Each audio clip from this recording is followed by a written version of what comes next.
Welcome back, everyone, to a brand new box office breakdown show here at Max Talks Movies. My name is Max Dinnenberg.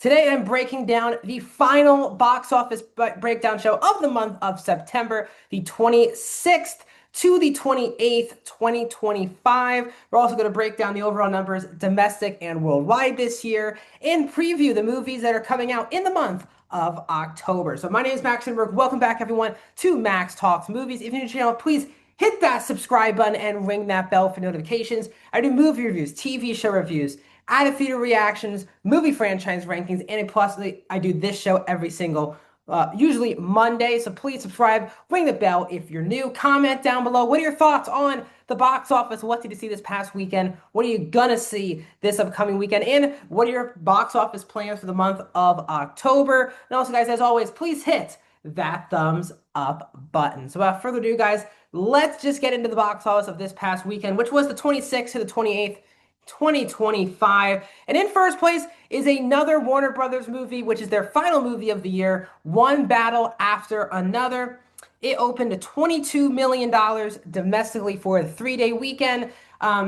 Already the film is at $50 million worldwide, and it's surprising to be like this, but for Paul Thomas Anderson, one of the most famous, most well-known filmmakers of the last 30 years, he has not had a movie make over $100 million worldwide.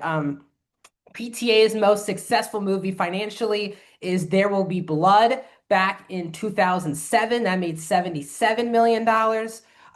Now, again, One Battle After Another cost around $140 million before advertising. There's really no way for this movie to make money back at the theatrical window. The reason why Warner Brothers was okay spending this much money on a movie like this is really just for the awards season.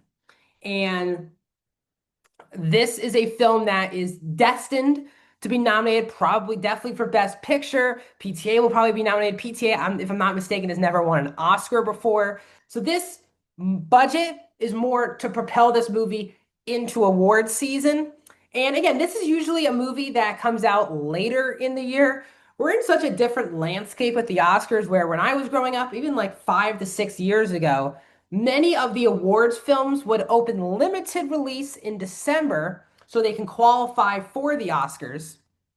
But then when the Oscar nominations came out in early January, around mid-January, all of those award films would hit wide release. And then everyone would be like, okay, so this movie got nominated for this many Oscars, and this movie is now available to see in a theater. I'll go see this movie. And I still think it's a lost art, that idea, which is if people assume a movie is in the awards season, they might go, but nothing's a certainty anymore in awards season. And I think audiences out there, at least I think in the awards circuit, want a guarantee. If they're seeing a movie that is technically in the awards season, they want to know how important it is to awards season and things of that nature. This movie's coming out before October. We're months away from really heading into full-on Oscar season. October is usually the month that kickstarts most of the Oscar films coming out. So it's still around that ballpark, but I still miss the time where these limited movies would be nominated, then they'll go wide in mid-January, because again, nothing really big usually comes out in January.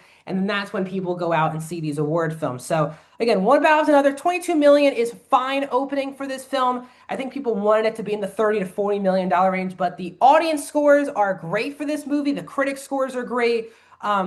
This movie will be a factor in awards season.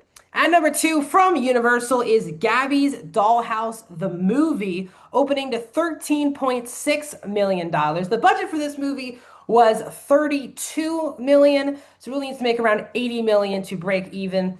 This is again, kids' films and horror films are in a boom period in Hollywood, where we're seeing superhero films, indie films really struggle. We have seen horror films really dominate in 2025, and we also have seen kids' films have a huge comeback over the last 2 or 3 years. Obviously, you have the franchise behind it. Adults probably were okay taking their kids to see it with Kristen Wiig being in the cast. This one will do very good on digital as well. Digital, and then it'll go to Peacock ultimately in a couple of months. So again, overall, I think this being over $10 million is the win for Gabby's Dollhouse. Demon Slayer is in third place in its third weekend here domestically. It dropped another 60%, 7.1 million, 118 domestic. Still an absolute win for Sony, who are the ones who distributed Demon Slayer here in the United States. We've talked about this. Anime is another brand. I just talked about kids' films and horror films. Anime is another form of film that has been doing amazing since really the pandemic in really the last 4 years. And that is a credit to the fans, credit to the audiences being okay with other cultures and things of that nature. So Demon Slayer is at number three. At number four is The Conjuring: The Last Rites from Warner Brothers. In its fourth weekend, it dropped 45%, 6.7 million, 161 domestic. Again, Conjuring is still making that money. Again, did it have massive drop-offs after its opening weekend? It did. But again, Conjuring opened so big, $84 million. That was just the cake. These are not expensive movies to make. And the Conjuring franchise is more than alive for Warner Brothers. At number five is another movie that came out this weekend, The Strangers Chapter 2 from Lionsgate. It opened to $5.8 million. Chapter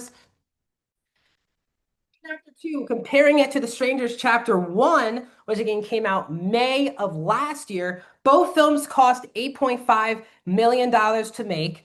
Strangers Chapter 1 opened to $11.8 million, so opened $6 million bigger than the first than this Strangers film. Overall, Strangers Chapter 1 made $47 million worldwide. This film only opened to 6 million, so it's right now 40 million behind the first film, which came out last year. Again, this is not affecting if we're going to get a Strangers Chapter 3. They filmed all the Stranger films in a row. So we're getting these movies no matter what the box office is, but these are not good numbers. Again, horror is a booming business at the moment, but the reviews and the audience scores are absolutely dreadful. C minus Cinema Score is as bad as it gets for Cinema Score. So people are not liking this movie. They're not liking the other film as well. This probably means doom fate for part three. Let's look at the overall numbers this year, guys. Domestically, you can see above my head, Minecraft at 1, Lilo and Stitch at 2, Superman is at 3, Jurassic World Rebirth at 4, Sinners at 5, Fantastic Four First Steps at 6, How to Train Your Dragon at 7, Captain America Brave New World at 8, Mission Impossible The Final Reckoning at 9, and Thunderbolts is at 10. As a Demon Slayer, well into the $100 million club, so there are 15 movies this year, over a century domestically. Looking at the worldwide numbers, also right above me, Lilo and Stitch, the only billion-dollar movie from America so far this year. Minecraft is at 3, Jurassic World Rebirth at 4, How to Train Your Dragon at 5, F1 at 6, Superman at 7, Demon Slayer is at 8, just crossing $600 million worldwide for that film. Mission Impossible Final Reckoning at 9, and Fantastic Four First Steps at 10. So usually I look ahead, guys, to the upcoming weekend, but because it's a brand new month, I just like to preview all of the movies coming out in the month of October. So coming out this upcoming weekend, guys, there are multiple movies. First of all, the album release film for Taylor Swift is hitting theaters this weekend. It's an hour and a half. It's only available in theaters Friday through Sunday. And it's a movie that's promoting her new album. Her last film, The Eras Tour, did very well, but that was a 2.5 hour concert movie. But based on what people are saying, this is going to big money at the box office this weekend. Also coming out this weekend is another big Oscar hopeful, which is A24's The Smashing Machine, the true life story of former UFC champion Mark Kerr, who is played by The Rock. You have Benny Safdie behind the camera. Emily Blunt is also in this movie. Many people believe this movie will be a factor in awards season. So that is hitting theaters. The Rock's first kind of really big, serious movie. So we'll see if he can bring his movie star box office stuff to an A24 film. Bone Lake is a horror movie that's hitting also limited release this weekend. Coming out on October 10th, next Friday, we have Disney's Tron Ares. Bringing back the Tron franchise. We'll see if Disney has a win with that. Also that weekend is Roofman, as well as If I Had Legs, I'd Kick You. Those are two kind of awards hopefuls as well. Hitting theaters on October the 17th, we have After the Hunt. That's a new film from Luca Guadagnino, starring Julia Roberts, Andrew Garfield, and Ayo Edebiri. Black Phone 2, as well as Good Fortune. Good Fortune is the film directed by Aziz Ansari, starring Ansari with Keanu Reeves and Seth Rogen. So a lot of competition already here in October. When we move forward in October, Regretting You hits theaters on October 24th. That is the same book writer, Colleen Hoover, who gave It Ends With Us a couple years ago. Regretting You could be a big box office hit as well. October 24th, if I'm not mistaken. Yep. And then Shelby Olks, the new horror film from former, I guess, current YouTube film critic Chris Stuckman, which is getting some rave reviews as well.